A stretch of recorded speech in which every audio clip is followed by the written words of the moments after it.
friends, how are you today? I hope you're doing well. I wanted to come to you today to talk about Martin Luther King Jr. and Martin Luther King Jr. Day. First, I think it's really interesting that the federal government would create a holiday around Martin Luther King Jr., especially when they spent so much time trying to disparage his name, besmirch his character, and have him assassinated. But those government workers do love themselves a paid day off, so I'm not surprised that they did that. And I'm not surprised that a lot of people were resistant to it because they're a bunch of racists, really. But Martin Luther King Jr. is, obviously people understand him to be a very prolific character in human history. And he truly is, especially when you think about the entirety of human history. If you've been following along here, you will know I mentioned before that the Israelites are the chosen people of God, and part of their journey as the chosen people was 400 years of oppression and slavery in a foreign land. That was Egypt. Egypt is in Africa.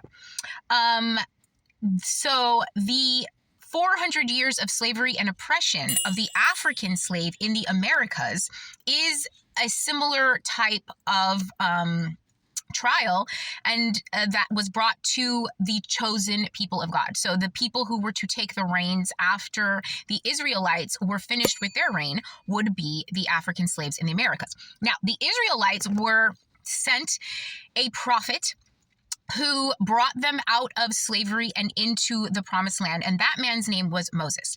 And if you will look at modern history, Martin Luther King Jr. was the modern day Moses. Bless you, boo.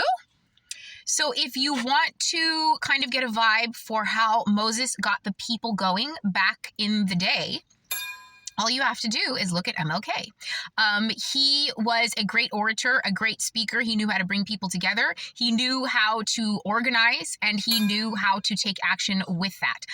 And that is why he was chosen. That is why Moses was chosen, and that is why Martin Luther King was chosen. And you have to remember also, it's very important that for every Martin Luther King, there was a Malcolm X, a Medgar Evers, and tons of people who are nameless, led the cause, who gave their lives for the cause, and who participated and brought us here today. And even Martin Luther King Jr. himself said, I may not get to the true end with you, to the promised land with you, but we truly were brought to the promised land by him riding the spirit of the Holy Ghost, just like Moses back in the day. So when you do celebrate Martin Luther King Jr., know that there is something deeper than just the surface. And that is something that everybody feels. That is something that people resonate with when they hear the man speak, when they vibe off his energy. It's something that comes from the heart, and it touches the heart of others. And it's really cool because we got a modern day version of that, and you get to see the vibes of a Moses back in the day. And that's how he got the people riled up. And that is how the spirit works, and it is quite beautiful. So happy MLK Day. Any day you choose to celebrate. I choose to celebrate sticking with love because hate is too great a burden to bear all day, every day.